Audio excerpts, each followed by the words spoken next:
With Jeffrey this year, I don't think he's 100% fully healed. We've seen how strong Tim is. We've even seen how strong Tony is. Roman Febvre is also there as well. Yeah, Jeffrey's been on the podium already, but you can almost sort of see him thinking, yeah, podium's good, that's the goal, but I want to be on the top step. Is he riding on reputation? Maybe nobody fears him anymore because he's coming back from injury. I don't know.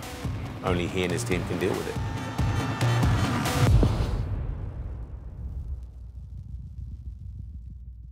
But then I got the replay 1.4, but 2 laps remaining, I think.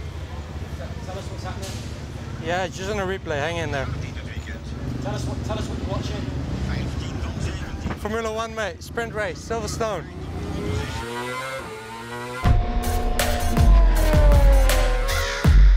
When it comes to motocross, I think the distinction with Formula 1, MotoGP and any other sport is really the ratio of how the athlete makes the difference.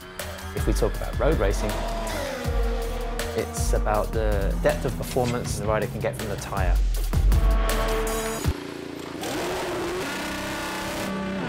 That's basically what it boils down to. When it comes to motocross, it's much more about what the athlete is contributing to the equation on the track, whether it's rain, whether it's 40-degree heat, whether we're talking about a sandy track or a boggy, muddy track.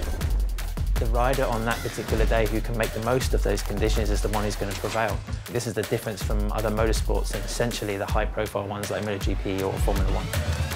We're so lucky with the weather. We had rain all week, like bad rain. Yeah, cars floating, houses full of water. Hello and welcome to Os in the Netherlands, round 4 of the FIM Motocross World Championship with me, Paul Malin. It's 28 degrees, it's a fast, hard-packed sand kind of racetrack.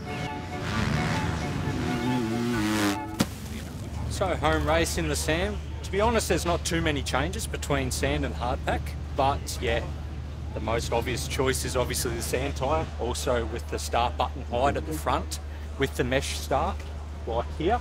There's a lot lower compared to a dirt start now. A whole shot device in motocross is a basic compression of the front of the motorcycle. As soon as a rider is applying the throttle, the compression of the front forks is helping keep close to the floor, keep traction and keep control. It's something you see on every motorcycle now, and to apply the maximum amount of power along that start straight into the first corner.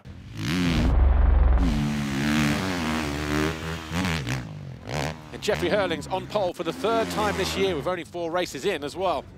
Any rider will tell you that the starts are the most crucial ingredient of a race. If riders are not starting, inside the top 10, top 15, then their hopes of a podium are pretty much out the window. This 2021 season has been, for now, a different Jeffrey Herlings. I haven't been dominating. I've only won 1 race yet out of 3. I think I gained a half a sec, plus then the donut. I was outside and I had to go inside. But the second time, it didn't look as fast. I think you made a better time. The position doesn't matter so much. Normally I was just bitch with the high, we got to race, we got to win, we got to win, we got to win, we try to dominate.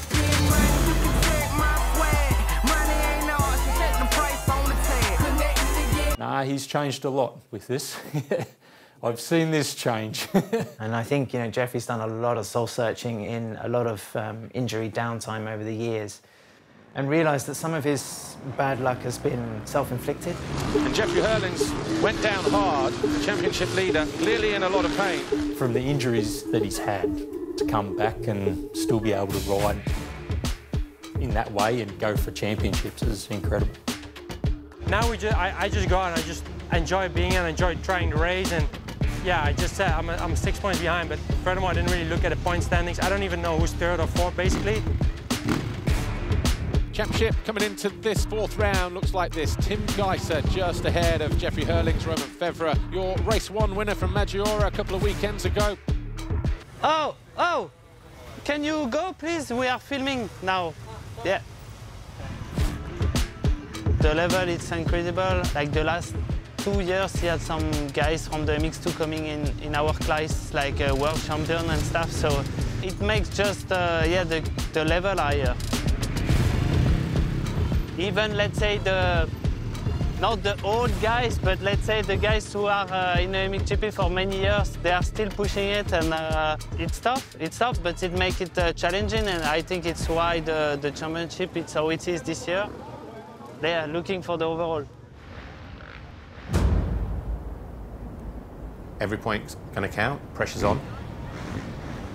And you can't afford to get injured at this stage of the championship. We're getting ready to go racing. It's going to be frantic here.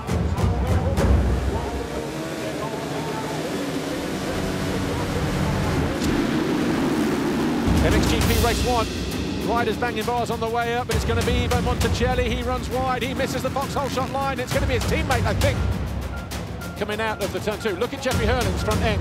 The start device hadn't popped. Oh! Monticelli all over the back of Herlings. You have to remember that these guys have been racing not only each other, but you know, generally on tracks as kids, as juniors, for most of their lives. So when they're in attack mode right from the gate, they're also very much aware of where they are, what they're doing, and what others are doing.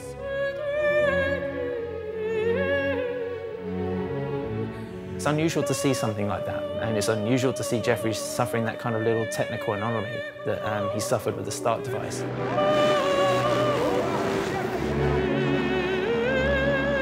How hurt is that left shoulder?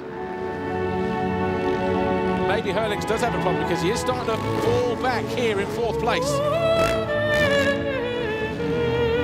Not the usual showing that we see in the sand for Jeffrey Herlings.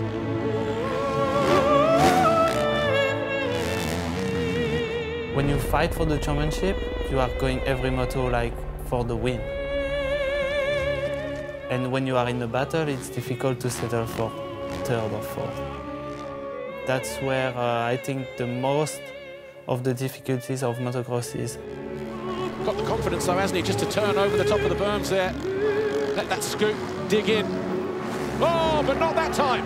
Well, that was the mistake waiting to happen, just overriding the situation. You have to have the speed at one point if you want to win motos, GPs. And at that point, I have the speed, but I'm making small mistakes. Herlings all of a sudden is now threatening that 3rd place. The place has suddenly just come alive. Romain Febvre storms on through into 2nd position. Mistake? What mistake? Till the mistakes are small, it's okay. Herlings, he's somehow got himself back into this race. He goes around the outside. The crowd on their feet. I was looking at the clock like 10 minutes. It's like, I'm pretty convinced I'll be not racing the 2nd moto, so I better finish in style. Herlings has just found himself some new motivation to go out and pick up 25 points of his own. Oh, and he runs it down the inside of the Kawasaki rider. We've got a Dutch 1-2, the roof is off. This is where he found his way past Febvre a lap ago, and he does exactly the same, but Koldenhoff doesn't yield. But Herlings leads. Jeffrey Herlings, miraculously, is leading the race here. Running on adrenaline, I think you'd say. The last 3 laps, I got so much pain, like I barely could hold on. Like I was just in the air, like lifting my shoulder, like I had so much pain.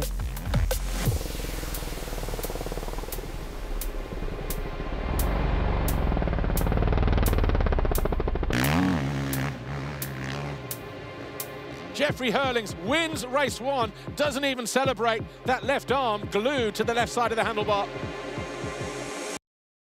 Every rider, every rider has their own best moments. That race from Jeffrey, for example, was going through the pain, and it was impressive that he could go so deep into the pain. I think the most of the riders, we would, slow down, or maybe some riders even stop.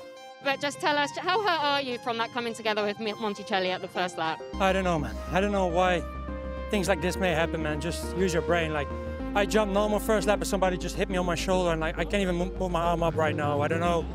But guess what makes race when I finish, but I couldn't hold from the pain, so it's very devastating. Hopefully everything is okay.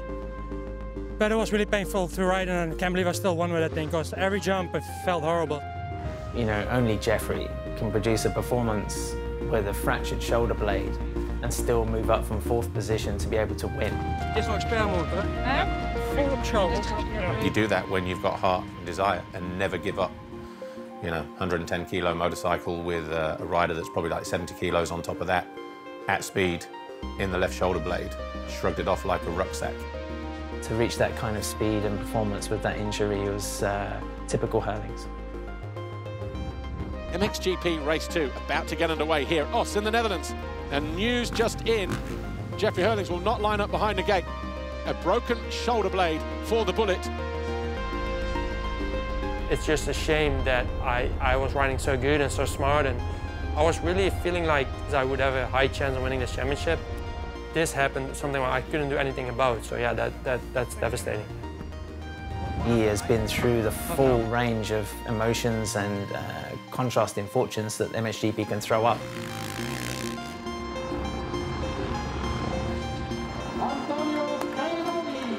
For me, the championship is more or less over.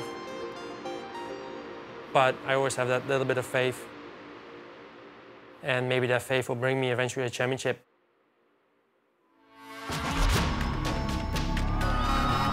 Fitness is a huge, huge element in a sport that takes 35 minutes of hard sprint action. You're talking about Olympic-level athletes. Winning in the MXGP class, it's so difficult. Of course you want to win every time you are out there, but sometimes it's not going to go everything in your way. Oh, Geiser throws it down!